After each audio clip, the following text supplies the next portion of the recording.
Shalom mais uma vez a você que acompanha o Ministério Ensinando de Sião. Olha, então hoje é um estudo especial de Hol HaMoed, de Pessah, e o título é o 8º dia de Pessah e o início da redenção. Teremos muitos textos hoje, muitas referências. Eu peço a você paciência e atenção, para que você não perca nada. Olha só, então nós começamos dizendo o seguinte: os últimos dias da festa de Pessah estão associados à redenção futura. Por quê? Assim como no primeiro dia de Pessah, nós nos lembramos da redenção dos primogênitos e da libertação da saída do Egito, no último dia de Pessah, nós nos lembramos da redenção final, que nos aguarda com a vinda do Messias. No 8º dia de Pessah, ou 7º dia em Israel, passagens messiânicas são lidas e estudadas. Então veja bem, a tradição atesta que no início de Pessah, nós celebramos a saída do Egito, a libertação, o salvamento dos primogênitos. E nos últimos dias de Pessah, nós devemos fitar a nossa atenção na redenção que está por vir. E os rabinos falam que assim como houve no Pessah, acontecerá no futuro nos dias do Messias. Aliás, eles chamam o quê? O Messias vai ser o segundo redentor. O primeiro foi Moshe, mas Moisés apontava para o segundo redentor. Yeshua fala isso em João capítulo 5, dizendo que Moisés escreveu a respeito dele, confirmando as palavras do rabino, que os eventos de Pessah apontam não só para o que aconteceu, mas para o que acontecerá. Pessah é uma das festas mais proféticas que existem na Torá, porque ela aponta e diz para você como vai ser a redenção final. Por isso que os rabinos, vai chegando os últimos dias de Pessah, eles começam a estudar passagens messiânicas, como essa de Isaías capítulo 11, que eu vou mostrar para você. Olha o que é estudado aqui no 8º dia de Pessah. Do tronco de Ishai sairá um rebento, e das suas raízes um renovo. Repousará sobre ele o Espírito do Eterno, o Espírito de sabedoria e de entendimento, o Espírito de conselho e de fortaleza, de conhecimento e temor do Eterno. O lobo habitará com um cordeiro, nos dias desse rebento de Jessé. E o leopardo se deitará com o cabrito. O bezerro, o leão novo e o animal cevado andarão juntos, e um pequenino os guiará. Eu abreviei um pouco a profecia para caber aqui no nosso slide, e a continuação diz: a terra, Ve'aretz, se encherá do conhecimento do Eterno, como as águas cobrem o mar. Naquele dia recorrerão as nações à raiz de Jessé, Shoresh Ishai, que está posta por estandarte, bandeira dos povos, e a glória lhe será a morada. Então, pessoal, você vê que os rabinos estudam nos dias finais de Pessah, em especial no último dia, estudamos profecias messiânicas, estudamos como vai ser essa redenção que Moisés anunciou, como vai ser a redenção que o Mashiach vai trazer na sua vinda ou no seu retorno. Então, vão chegando os dias finais de Pessah, os rabinos começam a estudar as passagens messiânicas. Como que será quando o Mashiach vier, ou quando ele retornar como rei? Que tipo de redenção acontecerá no futuro? Então veja só, assim, o último dia da festa de Pessah, nos meios judaicos ortodoxos, se tornou um dia de esperança e expectativa da vinda do Messias. Para que essa esperança estivesse em cada judeu, há 250 anos, o fundador do movimento racídico, o Israel, mas eu quis pôr Israel aqui, Israel ben Eliezer, ou mais conhecido como Baal Shem Tov, ele e o Baal Shem Tov, lá na Ucrânia, estipulou há 250 anos, mais ou menos, uma refeição simbólica em homenagem ao Messias, que seria feita no último dia de Páscoa. E essa ceia do Messias, essa refeição em homenagem ao Messias, ela buscava internalizar os atributos do Messias nos judeus e preparar Israel para o retorno do Messias.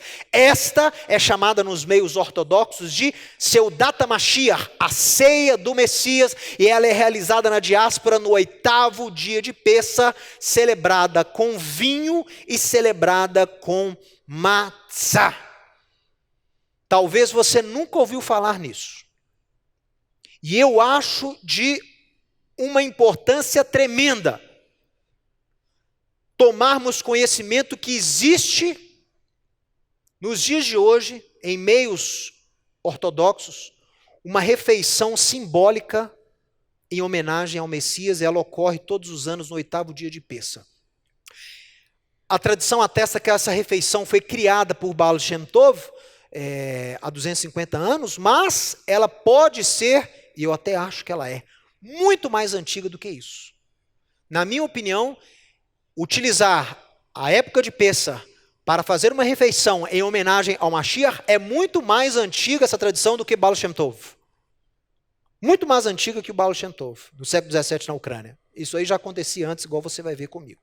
Bom, e nos meios judaicos, essa palavra de esperança, essa palavra de expectativa, essa palavra de preparar para a vinda do Mashiach nos dias de Pêssar é muito grande.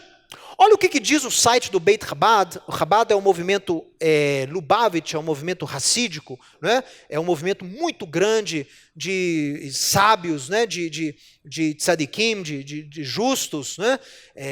No meio judaico ortodoxo, e o racidismo faz parte do movimento ortodoxo também. Mas olha o que diz o movimento Beit Chabad em relação ao 8º dia de Pêssar, em relação à ceia em homenagem ao Messias que é feita. Olha só. Participar do seudá, da refeição, da ceia, do Mashiach, reforça a nossa crença na sua vinda, traduzindo nossa consciência sobre o Mashiach em uma refeição. Atenção nisso aí, ó. Nós vamos traduzir, nós vamos transformar o conhecimento que nós temos sobre a vinda do Mashiach em uma refeição. Ou seja, você vai transformar uma experiência espiritual em uma experiência física, que vai levar você a associar este conceito da vinda do Messias para a nossa carne e para o nosso sangue. O sujeito vai internalizar valores e conceitos sobre o Mashiach. Como é que ele internaliza? Comendo e bebendo elementos que ele associa ao Messias. Continuando, na vinda do Messias, a divindade que está escondida no mundo físico será manifestada. Como o profeta Isaías declarou, a glória de Deus será revelada e toda a carne a verá. Os preparativos de uma revelação devem antecipar a própria revelação. Ou seja, uma vez que na era da redenção a revelação da divindade encontrará expressão no mundo físico, é mais que apropriado que a nossa preparação para essa revelação seja associada a atividades físicas, como comer e beber. Esse é um conceito fantástico, que os meios cristãos tomaram emprestado isso aí do judaísmo. No judaísmo, nós ensaiamos valores espirituais e proféticos através de elementos físicos. Por isso que você tem elementos que permeiam todas as festas de Israel.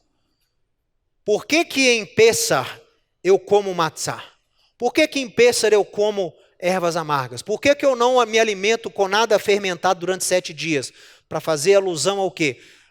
A quando sair do Egito, que as nossas massas não tiveram tempo de levedar, e para fazer alusão à pureza, à limpeza que nós teremos através da obra do Mashiach. Ele vai limpar o nosso interior. Os rabinos falam que o pão lechem ani é o pão da aflição. Por que ele é o pão da aflição? Ele reflete humildade. Comemos ervas amargas para nos lembrar da amargura que foi a vida no Egito. As festas, Shavuot, depois Sukkot, Tabernáculo, Yom Kippur, Rosh Hashanah, todas têm alusões a tempos futuros. O apóstolo Paulo fala isso muito bem em Colossenses 2, dizendo que essas coisas, as festas, a lei, a Torá, o calendário bíblico, é sombra, tudo isso é sombra de coisas, imagem, sombra, projeção de coisas que estão por vir. E a substância delas todas é o próprio Messias. Então são coisas boas. Se a substância dessas coisas é o próprio Mashiach, é o próprio Cristo, então essas coisas são boas e jamais devem ser condenadas por quem se diz povo de Deus. Ok? Então está aí o Beit Chabad atestando a importância dessa tal ceia do Messias, onde você atribui valores ao pão e ao vinho, ao matzá e ao vinho, e quando você come aquilo, você está internalizando os valores que você atribuiu àqueles elementos que são valores do Messias. Mas não termina aí não. Olha que interessante. Pessoal, em um artigo do jornalista Yair Ettinger, no jornal Haaretz, de 20 de abril de 2012, e eu li com muita alegria esse artigo, me lembro quando ele saiu, foi publicado, o renomado rabino Menachem Brod, muito conhecido até os dias de hoje, porta-voz do Chabad, lá em Israel, explicou a importância da cerimônia da Seudat HaMashiach no último dia de Pessah. Gerou até uma polêmica, porque acusaram ele de estar usando terminologia cristã. Vocês vão entender por quê. E ele teve que ir à mídia e a público se explicar. Né? Acusaram ele de estar adotando cristianismo quando ele foi explicar sobre a ceia do Mashiach. Olha o que ele disse no jornal Haaretz. Vamos então nos fortificar da fé na vinda da redenção e na sua antecipação. Comemos no último dia de Pessah a ceia do Messias, destinada a integrar a fé na vinda do Messias em nosso sangue e na nossa carne. Ou seja, a crença na vinda do Messias, ela tem que fazer parte do corpo do homem, tem que internalizar essa fé na vinda do Messias. Como é que a gente internaliza essa crença? Com uma refeição que se torna nosso sangue e nossa carne. Ao comermos essa refeição, nossa fé no Messias se torna parte do nosso ser, assim como a matzá e o vinho se tornam parte do nosso corpo. Veja isso, pessoal. Agora você entendeu por que ele teve que se explicar. Por quê? Porque quando ele falou que o vinho simbolizava o sangue do Mashiach, e como ele falou que o matzá simbolizava a carne do Mashiach, na hora ele foi acusado de adotar doutrinas cristãs. O judeu acusou o Rabino Brod e está falando sobre a Eucaristia. Né? Não, isso aí é tradição de cristão e tal. Então ele teve que se defender dizendo não. O Baal Shem Tov, nos seus ensinos, ele sempre atribuiu a importância da ceia do Mashiach como sendo uma ferramenta de internalização. Você atribui valores ao matzá, você atribui valores ao vinho, você come aquilo de uma forma cerimonial e simbólica, e aquilo o quê? Você vai estar internalizando tudo aquilo que você atribuiu. O apóstolo Paulo, ensinando sobre Levítico, para não-judeus, lá em 1 Coríntios capítulo 10, ele ensina esse princípio também. Ele fala o seguinte: por que vocês não podem comer comida que foi consagrada a demônios? Quando você sabe que foi consagrada. Por quê? Porque você vai estar participando com demônios. Você vai estar internalizando tudo aquilo que foi atribuído ao alimento, você vai estar internalizando, vai estar se contaminando. Quando você sabe que a comida foi consagrada a demônios, foi atribuída a comida a demônios, foi atribuída àquela comida divindades, ou atributos aí de malignos, e você sabe, você não pode comer, porque você o quê? Internaliza. Ele fala, nos dias do templo, quando o sujeito vai levar a oferta, ele não comia junto com o sacerdote da oferta? Ele vai entregar a oferta pacífica, ele comia com o sacerdote a oferta pacífica. O que significa o comer?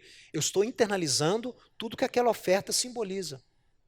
No caso, a paz, né? A aliança. Então depende do louvor, depende do tipo de oferta que era levada lá ao templo. E essas ofertas, muitas delas eram comidas. Você internaliza. Então é a mesma coisa que no judaísmo o Baal Shem Tov apregoava. A ceia do Messias, feita no 8º dia de Pessah, é algo onde você internaliza a esperança, a fé na vinda do Messias. E eles sempre falam isso e batem nessa tecla, e eu vou lembrar você de algo. A antecipação da revelação necessariamente tem que vir antes da revelação. O preparo para a revelação tem que vir antes da revelação. Tem que haver um preparo. Então, quando você internaliza no judeu a esperança na vinda do Mashiach, você está preparando para a redenção que está por vir. Que coisa interessante. Olha só, vamos concluir dizendo o seguinte. Ou seja, no conceito racídico, o ortodoxo, né, quando você transforma um dia comum, que seria o 8º dia de Pêssar, em um dia santo, em homenagem ao Messias, você está antecipando e ensaiando a grande transformação que o mundo terá quando o Messias vier. Celebrar a ceia do Mashiach representa a preparação de nossa consciência para o retorno do próprio Mashiach, pessoal. É muito interessante isso.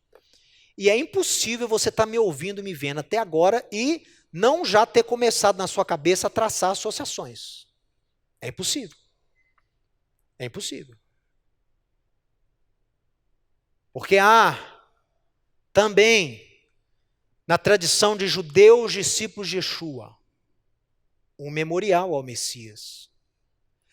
Há na tradição dos primeiros judeus discípulos de Yeshua, 1800 anos antes do Baal Shem Tov nascer, já havia uma tradição entre os judeus discípulos de Yeshua, em Jerusalém, de conduzir uma refeição em homenagem, em memória ao Mashiach. E a intenção era a mesma, era internalizar a fé, a expectativa no seu retorno. Olha que interessante. Quem pegou de quem aí, né? Vamos continuar aqui. Olha só. O movimento Chabad explica a importância e o simbolismo do matzá nesta refeição simbólica da refeição do Messias. Olha só.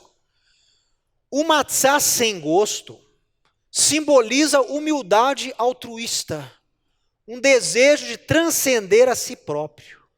O vinho, por outro lado, é saboroso e agradável e, portanto, simboliza a assertividade das nossas personalidades individuais. Combinar matzá com vinho na refeição do Messias nos ensina que a autotranscendência não exige que as nossas identidades pessoais sejam apagadas. A autotranscendência pode ser realizada dentro da natureza de cada indivíduo. Uma pessoa pode manter o seu caráter, manter a sua identidade distinta e mesmo assim se dedicar a espalhar a divindade, ao invés de buscar a sua realização pessoal. Depois de transformar fundamentalmente a sua vontade, o indivíduo pode avançar para um nível mais completo de serviço a Deus, no qual o seu compromisso com Deus permeia todos os aspectos da sua personalidade. O meu amigo, minha amiga, quando eu leio isso aqui, me vem à mente o tipo de judaísmo que os apóstolos escolheram divulgar para o mundo. Porque os apóstolos não divulgaram o judaísmo. Divulgaram, judaísmo não, mas eu acho que igual para citar aqui o doutor David Stern, eu acho que os apóstolos, eles legislaram e começaram a pregoar para aquelas nações ali um judaísmo transcultural. É um modus vivendi baseado na Torá, claro, que transcende a cultura do indivíduo que está recebendo aquele ensinamento. Tudo isso, por que é transcultural? Ele sobrepõe a cultura, mas ele não anula a cultura, a identidade do povo. Por isso que eles não exigiram que todo mundo se convertesse ao judaísmo para poder fazer parte da nova fé. Então, ou seja, eles apregoavam que era possível quem não era judeu, era possível o sujeito entrar no mover de Deus através do evangelho, era possível o sujeito tomar posse da bênção de Abraão através de Yeshua, era possível o sujeito nascer de novo, receber o Espírito prometido igual foi prometido para Israel, era possível o sujeito fazer parte da semente de Abraão, ele vira filho de Abraão mediante a fé, ele é co-herdeiro com o judeu, tudo isso sem anular a identidade dele. Ele não precisa virar judeu para fazer parte disso tudo. Então, eles falam que a ceia do Messias, quando você junta o matzá e o vinho, é uma alusão a essa transformação. O matzá é aquela identidade humilde, altruísta, e o vinho é aquela coisa mais presente. Né? Então, o que acontece? É possível você servir a Deus, fazer parte desse propósito, sem anular a sua identidade. É possível matzá e vinho caminharem juntos. Matzá pão sem fermento, né, para quem não sabe o que é, e vinho caminham juntos, numa mesma cerimônia. Um não anula o outro, um complementa o outro. Interessante. Olha só, pessoal, vamos avançar aqui. 1800 anos antes do movimento racídico nascer na Ucrânia, Yeshua, o Messias, utilizava-se do mesmo conceito de atribuir valores a elementos e, mediante o comer e o beber, internalizava-os em um ato profético. Durante a sua última celebração de Pêssar lá em Jerusalém, ele fez o mesmo tipo de associação entre o matzá e o seu corpo e entre o vinho e o seu sangue, quando disse: tomai, comei, esse matzá é o meu corpo. A seguir, tomou o cálice e, tendo dado graças, foi o terceiro cálice, o cálice da redenção, e quando ele agradeceu, dizendo: Baruch atah Adonai Eloheinu melech haolam boré pri hagafen, ele deu aos discípulos e disse: bebei todos, porque este cálice é o meu sangue, o sangue da aliança renovada, derramado em favor de muitos para remissão de pecados. E quando ele escreve muitos, ele está fazendo uma alusão aos profetas de Israel, que essa aliança renovada incluiria não apenas Israel, mas também as nações. Então, Yeshua, muito antes do Baal Shem Tov, ele estipula o mesmo tipo de associação, e quando ele está celebrando a última ceia, a última Pêssar dele, ele diz: olha, tomem esse cálice, tomem esse pão que simboliza o meu corpo, e esse cálice simboliza o meu sangue, que é o sangue que inaugura esta aliança renovada, e ela pode prover remissão de pecados. Isso é fantástico. Isso é fantástico. Agora você entende a importância da Seudat Hadon, da ceia ao Senhor que nós celebramos. E uma tradição que foi perpetuada pelos primeiros judeus discípulos de Yeshua. Não é invenção de Roma, não é invenção de Alemanha, não é invenção de americano. É uma tradição de judeus discípulos de Yeshua. Como é que eu sei disso? Primeiro, o que Yeshua fez. Ele, durante o Seder, ele atribuiu valores ao pão, ao vinho, mandou fazê-lo, esse comer simbólico, em sua homenagem. Aí você pode dizer: mas isso aí então, ele pode ter estipulado essa tradição, essa cerimônia para todo o Pêssar. Toda festa de Pêssar, todo ano, você faz lá o Seder e você faz esses elementos simbolizando Yeshua. Tudo bem, só que nós temos a tradição, nós temos história, nós temos relatos.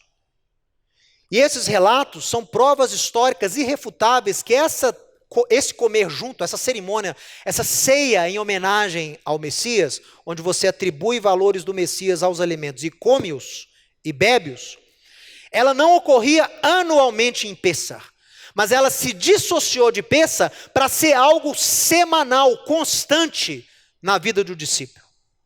Como é que eu sei disso? Dá uma olhada aqui. Nós temos provas históricas que a ceia do Messias, ou a Seudat Hadon, a ceia do Senhor, era realizada todo sábado à noite pelos primeiros discípulos. Tem isso na história eclesiástica que os pais da igreja registraram, como os judeus messiânicos se reuniam, e tem em Atos, capítulo 20, verso 7. Está claro lá, Miaton Shabaton, logo depois do sábado se reuniram com o intuito de partir o pão. Esse partir o pão era reunião simbólica. Você tinha uma refeição simbólica seguida de uma refeição literal, propriamente dita. Eles comiam juntos, mas antes de comer juntos, eles tinham uma refeição cerimonial. Que refeição cerimonial que era essa? Em alusão ao que Yeshua estipulou lá no seu último jantar de Pêssar.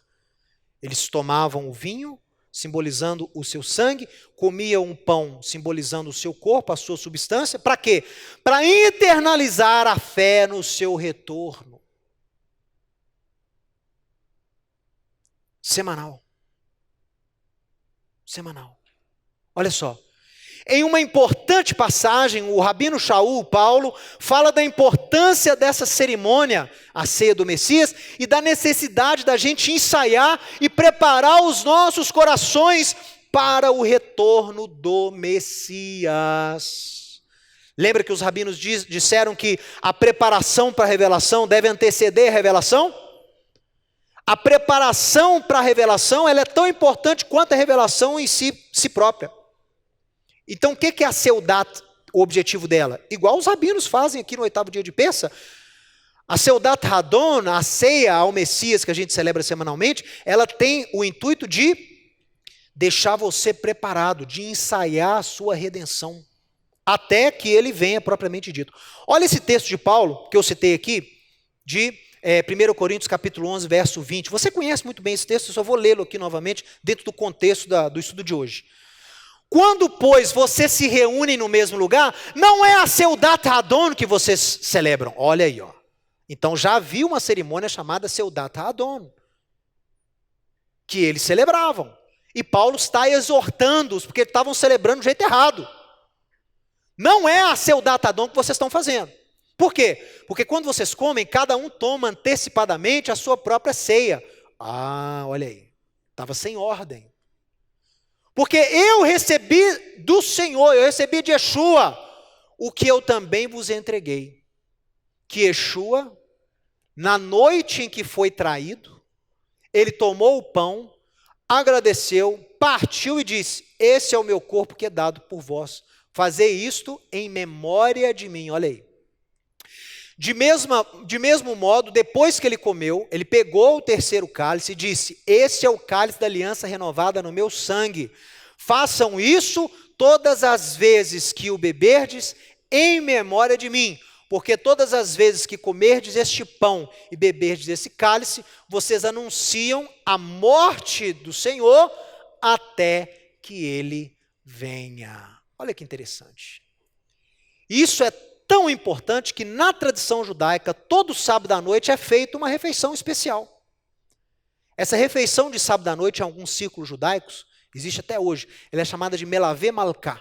É a refeição que você dá a corte do Shabat. Você vai escoltar o Shabat, porque ele está indo embora, né? O Shabat é tido como uma figura feminina. Então o Shabat está indo embora. E os rabinos falam que uma possibilidade de retorno do Messias é depois que termina o Shabat. Porque o Shabat é a refeição que é feita no sábado à noite. Oh, gente, olha que coisa interessante isso. A refeição, na tradição judaica, a refeição que você faz sábado à noite, ela vai te nutrir espiritualmente até a outra semana. Porque eles falam que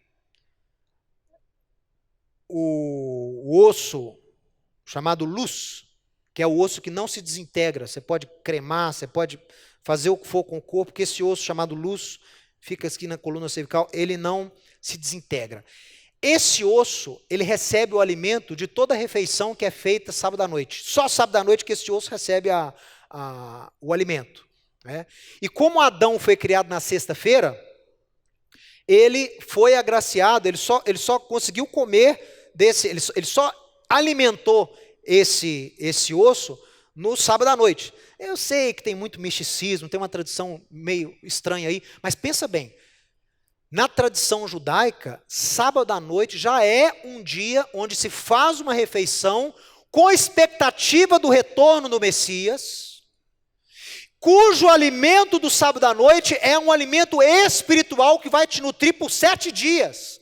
Isso já existe na tradição judaica.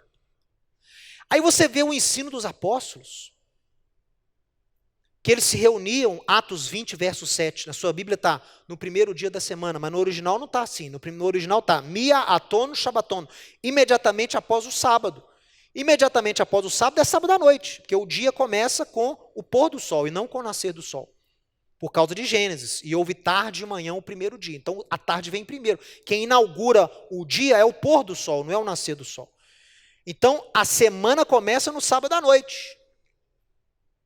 Então a gente perceber que havia uma tradição entre os primeiros discípulos de Yeshua, de se comer juntos no sábado à noite, em homenagem ao Mashiach, fazendo alusão ao seu retorno, isso é fantástico.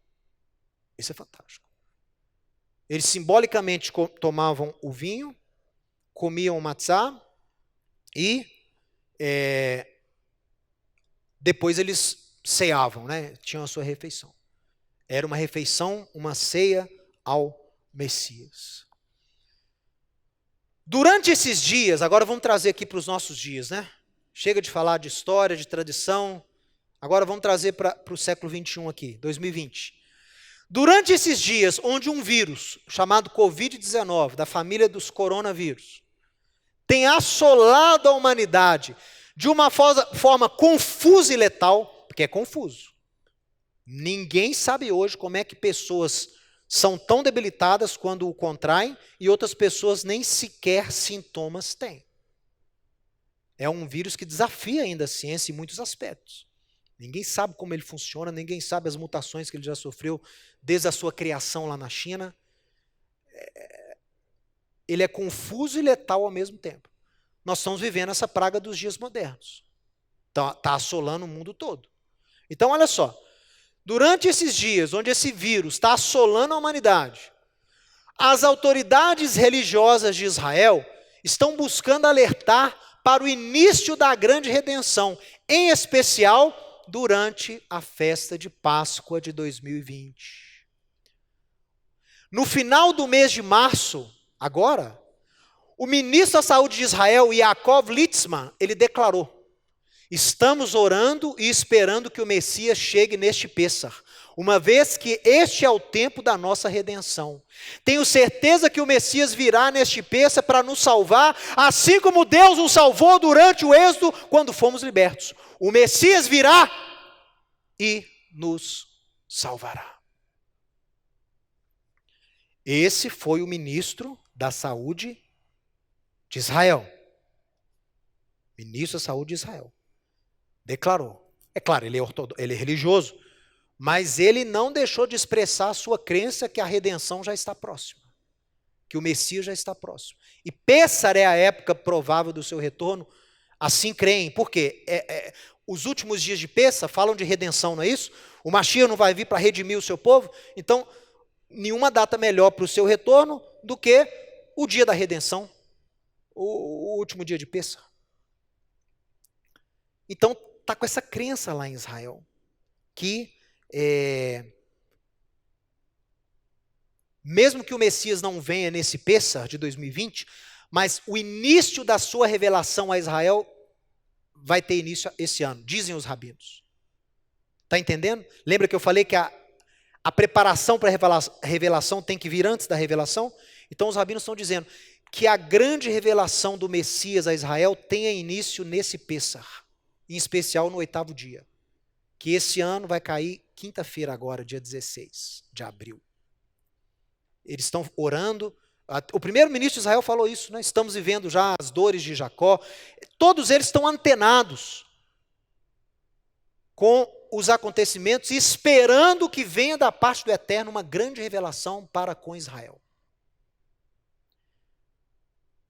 Ô meu amigo, minha amiga, eu, meu pai, os líderes desse trabalho, temos dedicado e dado a nossa vida para vermos esse dia acontecendo. A nossa vida. Lutamos, trabalhamos para levar a bênção de Abraão às nações, para que o Espírito prometido possa ser derramado sobre Israel. Assim como nos ensinaram os apóstolos. Por isso que eu estou aqui transmitindo o meu serviço da Torá.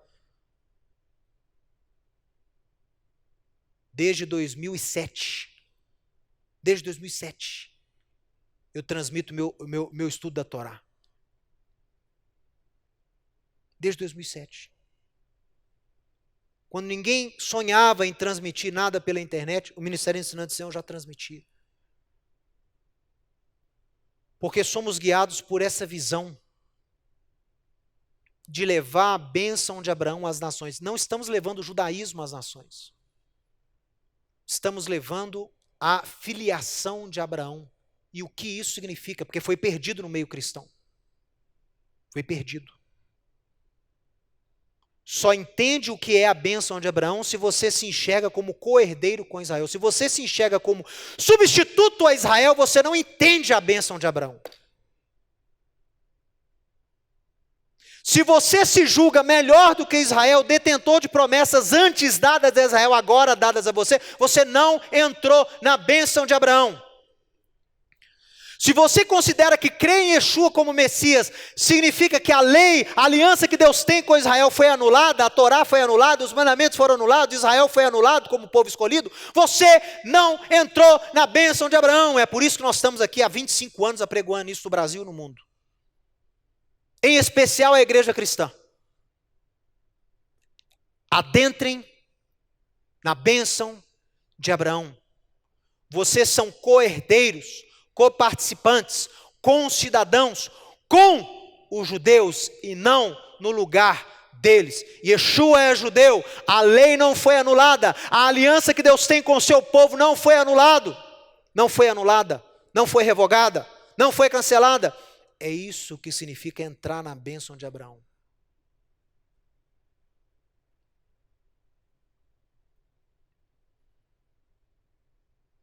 E eu sou um com esses rabinos, nesta expectativa que a grande revelação do Messias a Israel terá início nesse Pêssar, em especial no 8º dia, que é o dia onde já se celebra o Messias nos meios ortodoxos. Mas não é Yeshua, mas é o Messias que eles estão celebrando de alguma forma.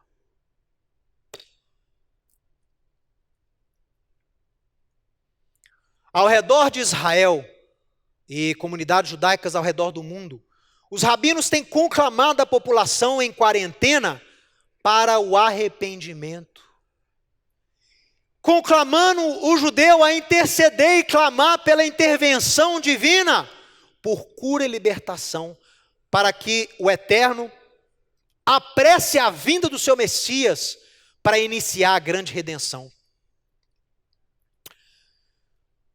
Na madrugada do dia 30 de março de 2020, moradores de Jerusalém, do bairro Beit Vegan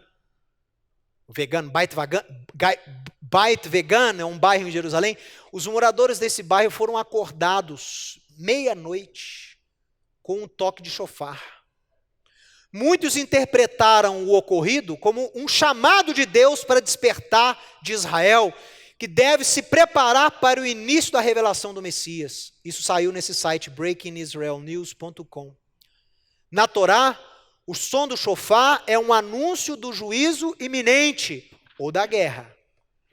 Se você quiser ver esse vídeo, acesse o Facebook, eu coloquei lá, não dava para colocar aqui para você, eu coloquei no meu Facebook, facebook.com/mzandona, com 2 N's é o meu Facebook.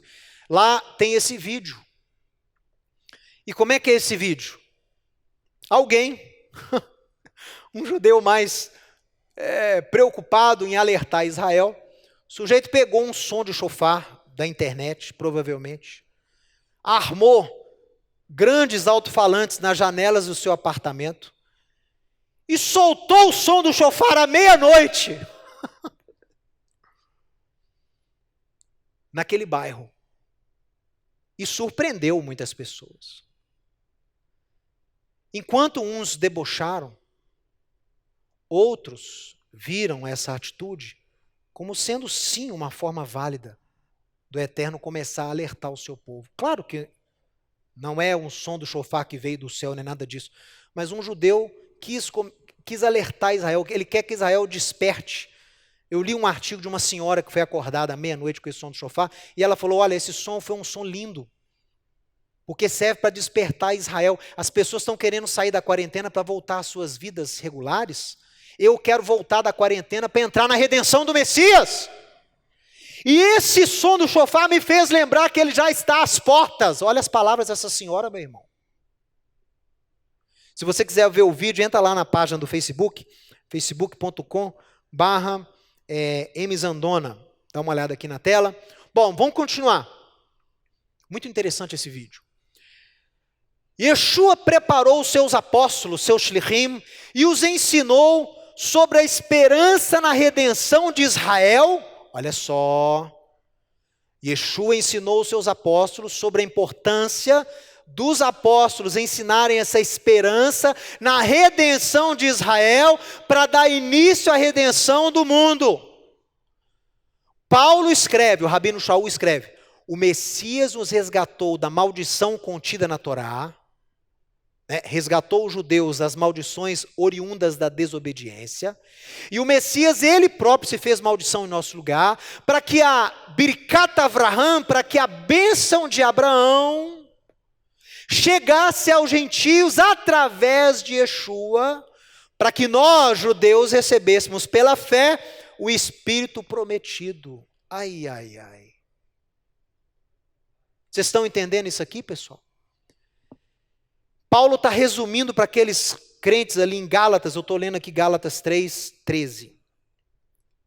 Ele está resumindo para os Gálatas, e ele não entrou em detalhe, mas ele cita aqui Ezequiel, ele cita aqui Gênesis 12, de uma forma bem sucinta. Ele diz o seguinte: quando Yeshua veio e nos livrou, ele falando como judeu, nos livrou das maldições contidas na Torá, por quê?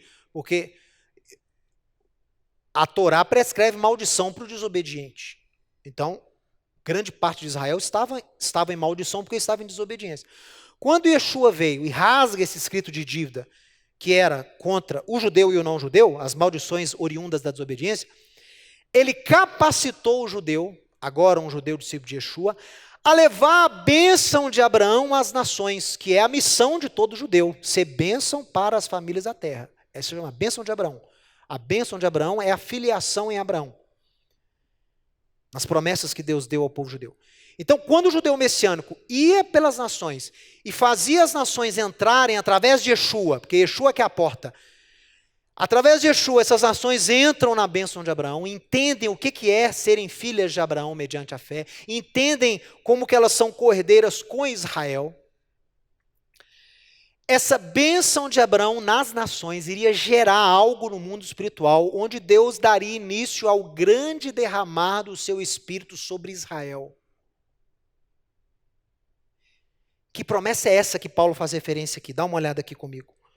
Paulo fala, a gente está levando a bênção de Abraão às nações, eu, Pedro, os judeus messiânicos da época, e os judeus messiânicos de hoje. Você pega o ministério Ensinando de Sião, você pega o ministério Jewish Voice dos Estados Unidos, pega o ministério Tikkun de Israel, pega o ministério Netiviá, ao qual nós somos filiados lá em Jerusalém, pega o ministério Jewish Voice, todos esses ministérios, o ministério do Sidroth, o Supernatural, todos esses ministérios de judeus, discípulos de Yeshua, têm uma vertente forte de levar a bênção de Abraão para as nações. Fazemos isso até hoje. Para quê? Para que fazemos isso? Porque amamos as nações e porque amamos também as promessas que Deus deu aos judeus, as quais vão se cumprir quando essa bênção chegar aos gentios. Que promessa é essa? Dê uma olhada aqui na tela comigo. Que promessa é essa que Paulo se refere, gente? Pessoal, nos meios judaicos, a expressão Bissorá, que é boa nova, novidade, ela geralmente está associada às profecias de Isaías 41:27, Isaías 52:7 e principalmente a Ezequiel. Então você tem Isaías escrevendo quão formosos são os pés do que anuncia o evangelho sobre os montes, né? Bessorá, evangelium em grego, é a mesma palavra. Então, quão formosos são os pés do que anuncia o evangelho, as boas novas sobre os montes. Né? Mas a palavra evangelho, ela está muito referida também a Ezequiel. Que promessa é essa dada a Ezequiel que Paulo está se referindo lá? Vamos ver.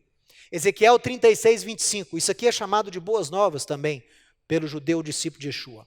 Então, aspergirei água pura sobre vocês e vocês serão purificados. De todas as vossas imundícias e de todos os vossos ídolos vos purificarei. Dar-vos-ei coração novo e porei dentro de vocês um espírito novo. Tirarei de vós o coração de pedra e darei um coração de carne. Porei dentro de vós o meu espírito e farei com que vocês andem nos meus estatutos e guardem os meus juízos e observem a minha lei. Habitareis na terra que eu dei a vossos pais e vós sereis o meu povo e eu serei o vosso Deus.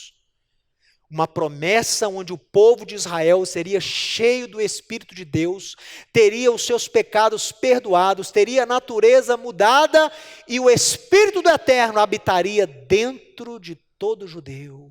Para quê? para que ele possa guardar a lei de Deus da forma correta. Agora você entende o mover iniciado por Yohanan, João, lá antes de Yeshua, o primo de Yeshua, por que ele começa divulgando em Israel o batismo? E o batismo de João era o batismo de arrependimento, porque João conhecia a palavra, a profecia de Ezequiel 36, e ele queria o quê? A preparação para a revelação antecede a revelação. Então o que João quis fazer?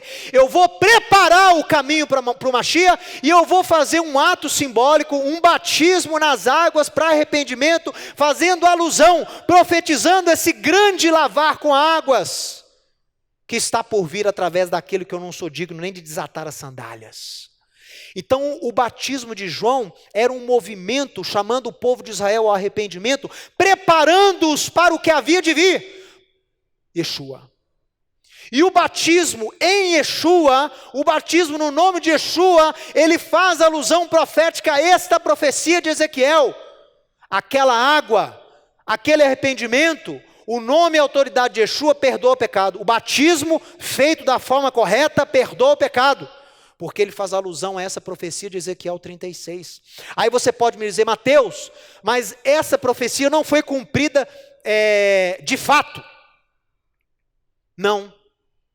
Paulo aguardava o seu cumprimento de fato, assim como eu também aguardo. Mas o seu cumprimento de júri, o seu cumprimento antecipado, ele já vai se cumprindo a cada pessoa que passa pelas águas em nome de Yeshua e tem a sua natureza mudada. Você está antecipando, você está vivendo a antecipação dessa grande profecia que virá. E era a esperança dos apóstolos e é também a minha esperança. Está entendendo? Então vamos aqui, vamos continuar. Joel capítulo 2, citado lá por Pedro, em Atos capítulo 2, mais uma vez, Pedro não está dizendo que essa profecia se cumpriu plenamente, ele está dizendo que aquilo que aconteceu lá em Atos 2, em Shavuot, é uma alusão profética, aquilo que irá se cumprir sobre todo Israel. Espero que nos meus dias, e acontecerá depois, que derramarei o meu espírito sobre toda a carne, e os vossos filhos e as vossas filhos e vossas filhas profetizarão, os vossos velhos sonharão, e os vossos jovens terão visões, até sobre os servos e sobre as servas derramarei o meu espírito naqueles dias. Quando Pedro faz alusão a essa profecia de Joel, ele está querendo dizer o seguinte: aqueles 3.000 judeus que foram cheios do Espírito e tiveram um fenômeno ali de glossolalia e começaram a profetizar das grandezas de Deus, aquilo que aconteceu lá durante Pentecostes, Shavuot, em Jerusalém, depois da Páscoa que Yeshua celebrou, aquilo foi uma alusão, uma antecipação, um ensaio do que está para acontecer em Joel 2. Por isso que Pedro fez uso dessa profecia. É muito comum isso, as profecias são atemporais. Elas podem ter um cumprimento no passado, podem estar se cumprindo hoje, podem ser cumpridas plenamente amanhã. É exatamente o que aconteceu aqui com Joel, exatamente o que João apregoava com Ezequiel 36, exatamente o que Paulo tinha esperança em Ezequiel 36, e também em Zacarias 12, igual eu vou mostrar para você agora. Olha só.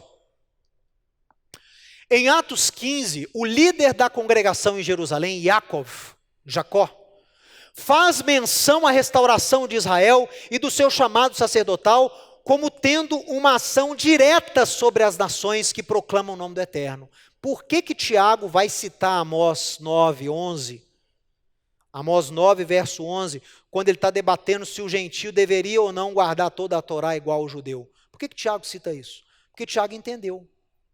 No dia que o Eterno restaurar Israel, no dia que o Eterno restaurar o chamado sacerdotal de Israel, aí sim, Israel vai ter como alcançar todas as nações que proclamam o nome dele. Olha que interessante. Não está falando alcançar o ímpio. Israel não vai só alcançar o idólatra, eu também acho que vai. Mas qual vai ser o ponto de ação principal de Israel? Quem se chama pelo nome de Deus, quem serve a Deus. Mas está o quê? Está longe da bênção de Abraão. Está longe da bênção de Abraão. Então Tiago fala, não preocupa agora não. Vamos ler. Naquele dia, levantarei o sucat de Davi, o tabernáculo caído de Davi, repararei as suas brechas, e levantando-o das suas ruínas, restaurá-lo-ei como fora nos dias antigos. Para quê? Para que Israel possa possuir o restante dos homens e todas as nações que são chamadas pelo meu nome, diz o Eterno. Tabernáculo de Davi faz alusão ao chamado sacerdotal de Israel para ser bênção para as famílias da terra, luz para o mundo. Logicamente, através de Yeshua. Lembra que Paulo fala em Gálatas 3? Nós levamos a bênção de Abraão para as nações em Yeshua. Está entendendo? Em Yeshua. Yeshua leva a bênção de Abraão às nações. Sem ele, a Torá sem Yeshua não leva a bênção de Abraão às nações.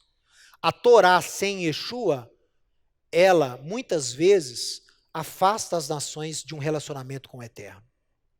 Mas a Torá com Yeshua, ela aproxima as nações a Deus e a bênção de Abraão.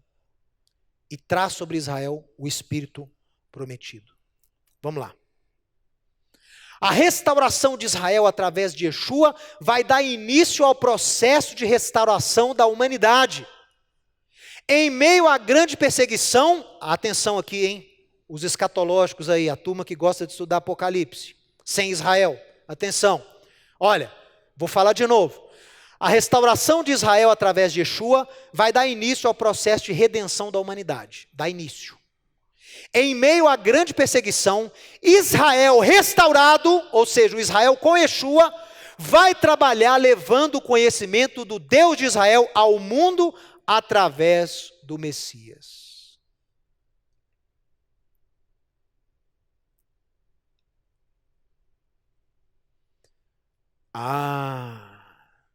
Mateus, quando é que começou esse processo de restauração de Israel? Vamos calcular aqui o dia que Jesus vai voltar para levar a igreja. Não. Se você tirou Israel da equação, tudo que você desenvolver vai ser débil. Se Yeshua manda você atentar para a figueira, para a folha da figueira, para você saber quando está próximo o verão, o fim. Você tira a figueira e começa a calcular lá, usando Daniel, usando A, B, C, calculando semana, né? Você se perde. Você se perde. A restauração de Israel, quando Yeshua começar a se revelar ao seu povo, de uma forma maciça, já tem se revelado, hein? Eu vou provar para você agora. Mas quando essa revelação vier nacionalmente, que é o que os rabinos estão esperando, que comece a acontecer agora em Pêssar, no 8º dia, quando essa revelação do Messias começar a vir em peso sobre Israel, isso vai fazer com que Israel apregoe ao mundo a bênção de Abraão em Yeshua. E quer saber? Apregoe a chamada igreja cristã. Eu acho que o maior evangelismo durante a grande tribulação não vai ser para o ímpio, vai ser para o cristão. O cristão aprendeu o que é servir ao Deus de Abraão, Isaque e Jacó, o que é Deus cumprir aliança e promessas ao seu povo escolhido, o que é ser coparticipante, co-herdeiro com esse povo nas promessas de Deus. Isso aí, Israel restaurado vai te ensinar. Porque hoje somos poucos a falar nesse assunto. Mas quando Yeshua se revelar nacionalmente ao seu povo, você imagina se um rabino Shulam, se um rabino Marcelo, se um rabino Jonathan Burns já impacta o mundo como nos últimos 20 anos? Imagina 1 milhão, 2 milhões, 13 milhões! Viajando pelo mundo. Em meio à tribulação, em meio à fome, em meio à peste, em meio a vírus, em meio a terremoto, em meio a furacão, em meio a tornado, em meio a promiscuidade, mas esses judeus restaurados estarão viajando, fortificando o povo de Deus nos confins da terra.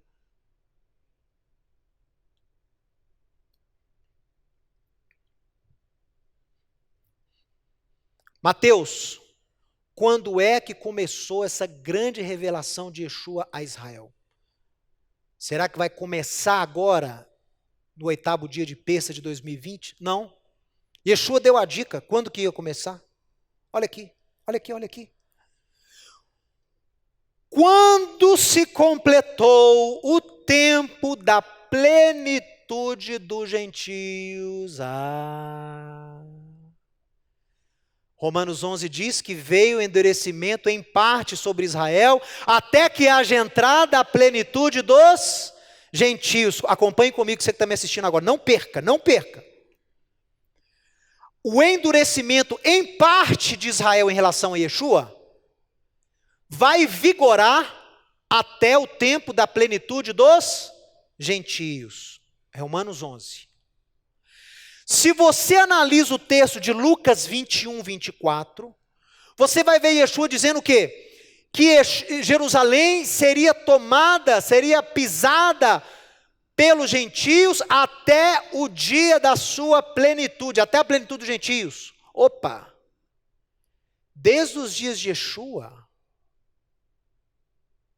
até 1967, Jerusalém foi tomada, pisada pelos gentios. A partir de 67, Jerusalém volta para as mãos dos judeus. Seria 1967, Jerusalém voltando para as mãos dos judeus, o término, ou o período ali, plenitude dos gentios?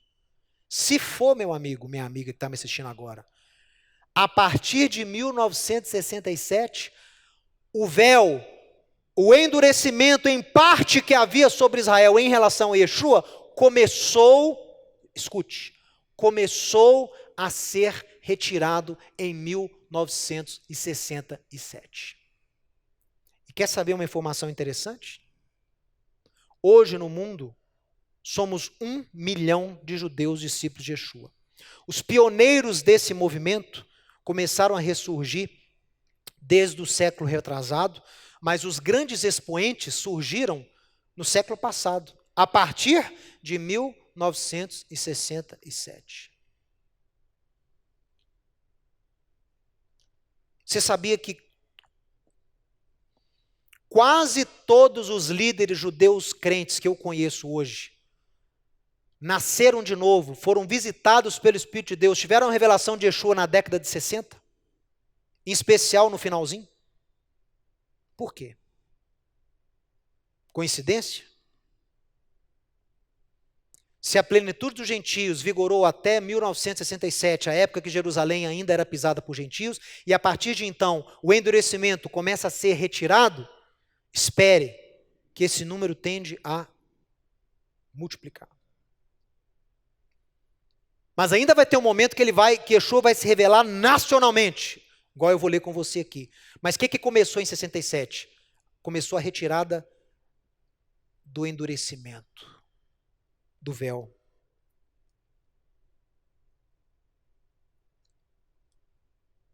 O véu, muitas vezes colocado por Deus no seu povo, em parte, impediu o judeu de enxergar Yeshua na Torá. Lê Moisés, não consegue ver Yeshua, está embaçado. Quando o véu é retirado, a imagem fica clara. Esse aqui, Moisés está falando de Yeshua. Isaías aqui está falando de Yeshua. Ezequiel aqui está falando da obra do Messias.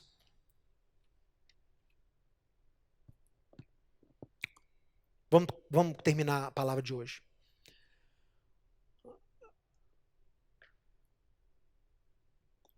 Quando se completou o tempo da plenitude dos gentios, segundo Yeshua em 67, o endurecimento em parte sobre Israel começou a ser retirado.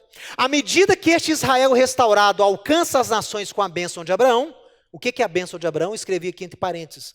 A união das nações, as promessas dadas por Deus a Abraão e seu povo através de Yeshua. Isso é bênção de Abraão. Se você quiser um conceito, é esse aqui. O que é a bênção de Abraão? União das nações, as promessas dadas a Deus, por Deus a Abraão e o seu povo através de Yeshua. A nova aliança, a Torá, As festas, a remissão dos pecados, são alianças que Deus fez com Israel, que quem não é judeu passa a ter acesso, através de Yeshua. Então,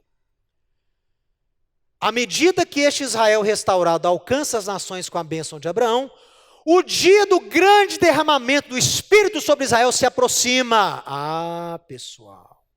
Porém, diga, porém, antes desse derramar das águas purificadoras de Ezequiel 36, um outro Espírito será derramado sobre Israel antes desse de Ezequiel 36. E é exatamente esse Espírito que antecederá Ezequiel capítulo 36 e dará início à grande revelação do Messias ao seu povo. O profeta Zacarias escreve sobre essa revelação. Então, em outras palavras, antes de vir o Ezequiel 36, vai vir o Zacarias 12. E este Espírito vai preparar Israel para ter esse grande derramar de águas purificadoras em Yeshua. A preparação da revelação antecipa a própria revelação. Antes do Espírito de Ezequiel 36 ser derramado, o Espírito de Zacarias 12 deve acontecer, deve ser derramado. Olha só. E sobre a casa de Davi, e sobre os habitantes de Jerusalém, derramarei o Espírito de graça e de súplicas. Olharão para mim a quem traspassaram e prantearão por ele, como quem pranteia por um unigênito, e chorarão por ele, como se chora amargamente pelo primogênito. É este Espírito, meu irmão, minha irmã,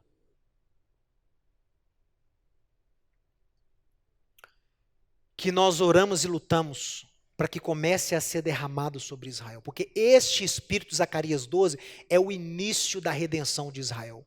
A redenção de Israel propriamente dita é Ezequiel 36. Mas antes que ela venha, tem que vir esse derramar de espírito de graça e súplica e arrependimento. E Zacarias fala, grande será o pranto em Jerusalém. E Deus vai fortificar os moradores de Jerusalém. E Deus vai abençoá-los, eles vão reconhecer, eles vão olhar, o texto fala, Veivito Elai, e olharão para mim, a quem traspassaram e prantearão por ele, como quem pranteia por um unigênito. Vai ser esse arrependimento coletivo na nação de Israel, fruto do quê? De uma revelação, eles vão ver, o Eterno promete, olharão para mim a quem traspassaram, e Yeshua vai ser visto, seja na Torá, seja em sonho, seja em visão, seja em documentário, seja na arqueologia, Yeshua vai ser visto, como já tem sido visto em Israel. Irmão, lembra o que eu te falei, se em 67 teve o início essa retirada do endurecimento, isso aqui já está acontecendo. Não aconteceu ainda propriamente dito, mas já está acontecendo. Já começou. Zacarias 12 já começou. Somos 1 milhão de judeus crentes no mundo. De judeus que viram Yeshua e se arrependeram e foram cheios do seu espírito. E trabalham para ele hoje.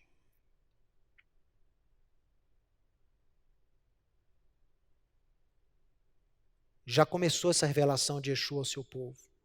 Olharão para mim a quem traspassaram, chorarão por ele, como quem chora por um unigênito, como quem chora amargamente pelo primogênito. Quando isso acontecer, quando isso acontecer,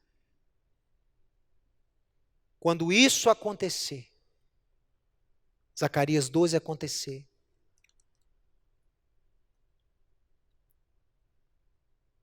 vai ser dado as boas-vindas para Yeshua.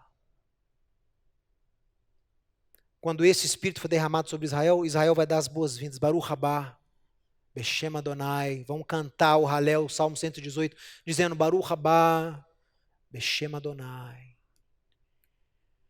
E esse convite, que vai acontecer por causa desse Espírito aqui, ó, de Zacarias 12, esse convite da parte de Israel, arrependido, pronto, vai chamar o Messias.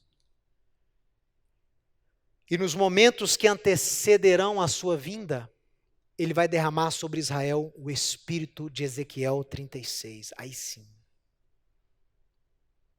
Aí sim. Sabe por quê? Porque para receber o Messias tem que ter um Israel limpo, cheio do Espírito. Zacarias 12 vem. Israel convida o Messias, reconhece o Messias, entende quem é o Messias. Fez o convite. Ezequiel 36 vem. E lava e dá um novo coração, um novo espírito. Escreve a Torá no coração do povo de Israel. Esse Israel redimido vai começar a anunciar a Torá para os 4 cantos do planeta. E aí, o Messias virá. Pode ser. Mateus, eu discordo da sua cronologia. Você pode discordar, não tem problema algum. O importante é você trabalhar como eu para que essas profecias se cumpram. E para de ficar orando para você ser arrebatado, transladado, ir para o céu. Para com isso. Começa a orar comigo para que Israel receba Zacarias 12, para que Israel receba Ezequiel 36, para que você, junto com os judeus restaurados, possam apregoar a bênção de Abraão para as nações. Aí sim, o povo de Deus vai estar preparado para o retorno do rei. E ele pisa no Monte das Oliveiras, Har Hazait, ele pisa lá. E lá em Jerusalém vai ser a sede do seu reino. E reinaremos por séculos com o nosso Messias. Até que haja o juízo de todas as coisas. Ou seja, devemos orar e interceder para que o início da grande redenção, da grande revelação de Yeshua ao seu povo, tenha início já. Que seja no 8º dia de Pêssar desse ano. Israel tem buscado o Messias, mas não sabe que ele está mais perto do que imaginam.